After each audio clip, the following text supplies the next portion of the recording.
Dakika 90 zimekamilika katika uwanja wa CCM Kirumba jijini Mwanza, Rock City, Pamba Jiji wakikaribisha Young Africans ya Dar es Salaam katika uwanja wa CCM Kirumba. Dakika 90 zimekamilika, Young Africans 3 Pamba Jiji 0, huku Alan Okello akiweka hat-trick ya assist, kwa maana amechangia magoli yote matatu, mawili yakifungwa na Mudathir Yahya huku la tatu likifungwa na Maxim pia Nzengeli.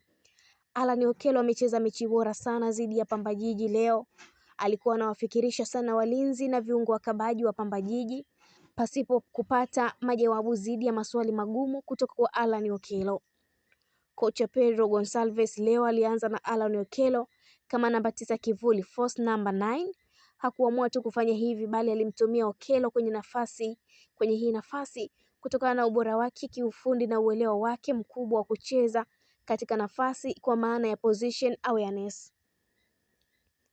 Okello alipokuwa akitumika kama namba 9 kivuli, mara nyingi alikuwa akishuka kwenye eneo la kiungo nyuma ya mstari wa viungo wa Pamba Jiji si wana Nation, ambapo hapo alikuwa amedhamiria mambo yafuatayo: kama walinzi wa Pamba hasa Mangalo akimfuata Alan Okello kwenye eneo la kiungo, basi muundo wa ulinzi wa Pamba Jiji unaharibika kutokana na mianya inayoanza kujitokeza, kisha Mudathir Yahya, Maxim pia Nzengeli na Pacome Zouzoua kunufaika na mipira hiyo ama nafasi hizo. Endapo Mangalo akiamua kumfuata Alan Okello kwenye eneo la kiungo, basi Alan Okello anakuwa huru, ambapo anakuwa na muda pamoja na nafasi za kutosha ya kupokea mpira kutoka katika pembe tofauti za uwanja.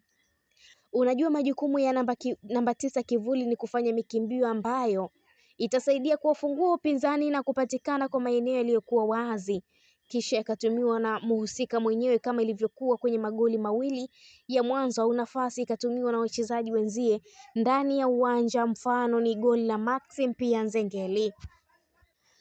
Pamba Jiji walikuwa na shida kuanzia kwenye muundo wao wa kuzuia ambao ulikuwa ni 5-2-3 kuanzia juu, kisha 5-3-2.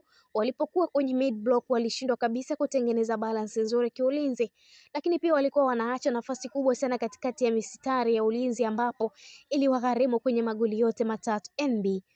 Ukitumia force namba 9 ni muhimu kuwa na wachezaji ambao wanafanya mikimbio mingi bila ya mpira, mfano Mudathir Yahya. Hiyo ni 1. 2, Duke leo angalau kanionyesha pose ambapo alikuwa akiwa na mpira alikuwa hana haraka mpaka pale nafasi ilipokuwa ikifunguka, basi anaachia mali mguuni. Wingsback wa Pamba Jiji Kibailo na Ibrahim Abraham walikuwa na game mbaya sana.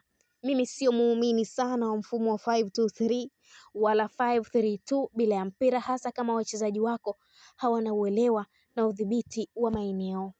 Hii ni Malkia wa Soka, endelea kutufuatilia, usisahau kulike, kushare, kucomment pamoja na kusubscribe channel yetu ili uendelee kufurahia taarifa zetu mbalimbali za kimichezo kutokea ndani na nje ya mipaka ya Tanzania.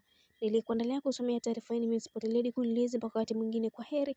Endelea kusalia na Malkia wa Soka mpaka wakati mwingine, bye bye, na uwe na wakati mwema. Subscribe, share, comment, like kisha allow notification.